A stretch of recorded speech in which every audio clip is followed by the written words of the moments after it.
Assalamualaikum warahmatullahi wabarakatuh. Sebelumnya, terima kasih atas kesempatannya. Kami dari kelompok 4 akan mempresentasikan hasil kerja kelompok kami tentang anggaran tenaga kerja. Sebelumnya, perkenalkan nama saya Alvina Putri Adiansyah dengan NIM akhir 101. Di sini saya ditemani oleh rekan saya yang bernama Amelia Rosita dengan NIM akhir 031. Baik, mari kita langsung saja untuk menjelaskan materinya. Nah, baik. Yang pertama di sini ada tenaga kerja.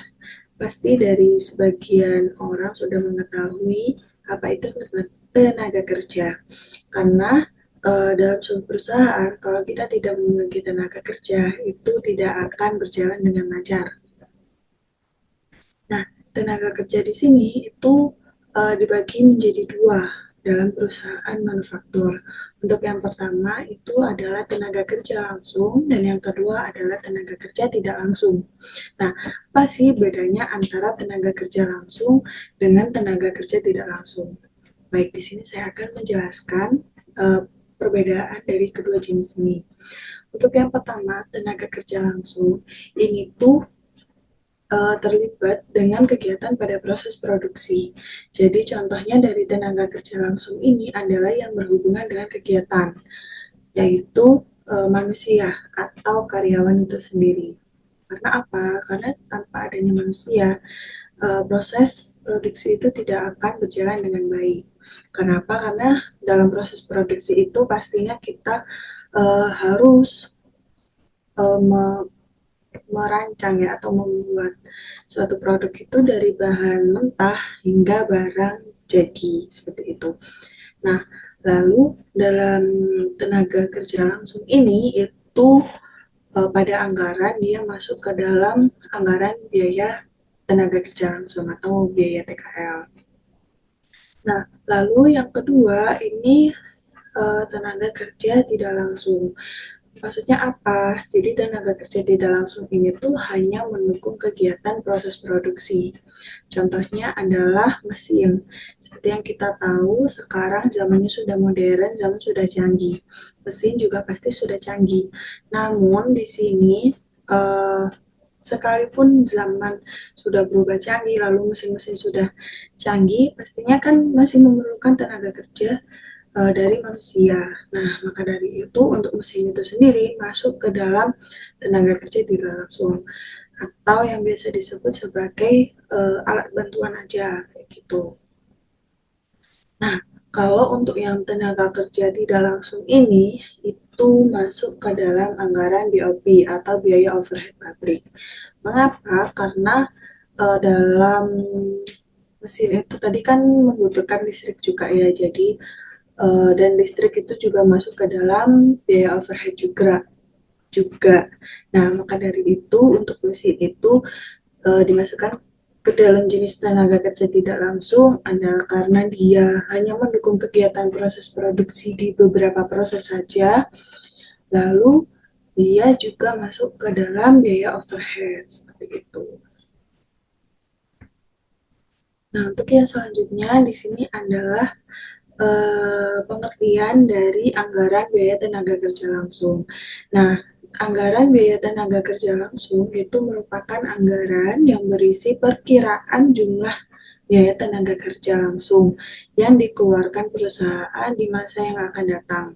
Karena eh, dalam tenaga kerja langsung atau dalam keseharian para karyawan itu kan pasti ada yang namanya upah, lalu ada jam kerja juga, lalu ada yang namanya jumlah produksi yang sudah dihasilkan oleh masing-masing karyawan.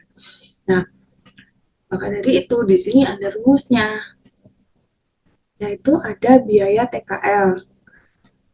Rumusnya adalah jam TKL, yaitu lamanya jam bekerja selama satu hari ataupun selama mereka bekerja, lalu dikalikan dengan tingkat produksi, lalu dikali dengan tarif upah TKL. Nah, tarif upah TKL ini merupakan biaya untuk satu harinya mereka, seperti itu. Lalu untuk materi yang selanjutnya akan dijelaskan oleh rekan saya. Terima kasih.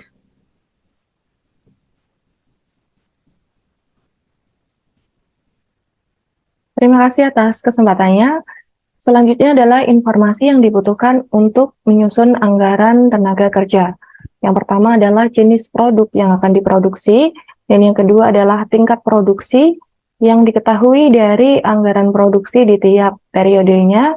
Dan yang ketiga adalah jam tenaga kerja langsung, dan yang keempat tentu saja adalah tarif upah tenaga kerja.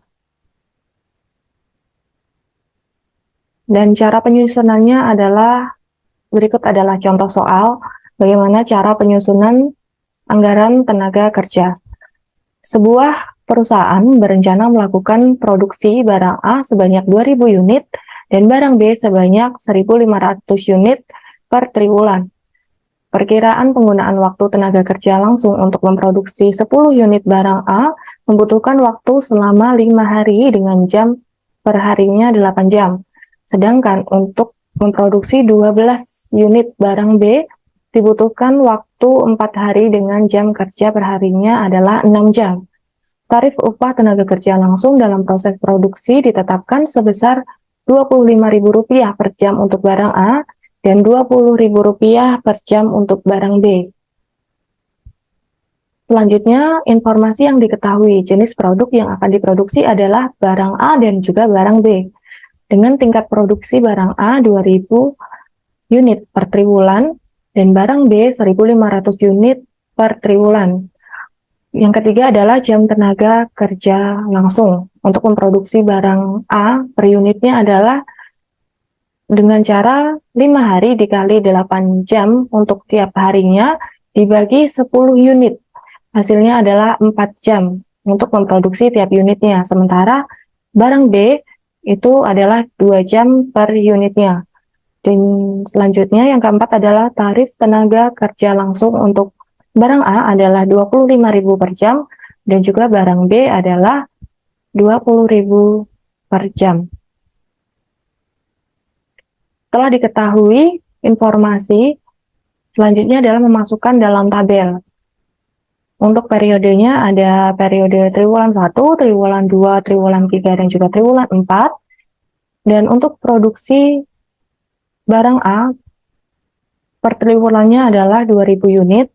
Dan untuk pengerjaan jam tenaga kerja langsung barang A adalah 4 jam di tiap unitnya, sementara tarifnya adalah Rp25.000. Dan untuk barang B, memproduksi 1.500 unit di tiap triwulannya, dan jam tenaga kerja langsung untuk barang B adalah 2 jam, dan tarifnya adalah Rp20.000 per jam. Di mana biaya tenaga kerja langsung ini dapat kita ketahui dengan cara jam tenaga kerja langsung dikali dengan tingkat produksi dikali dengan tarif upah tenaga kerja langsung.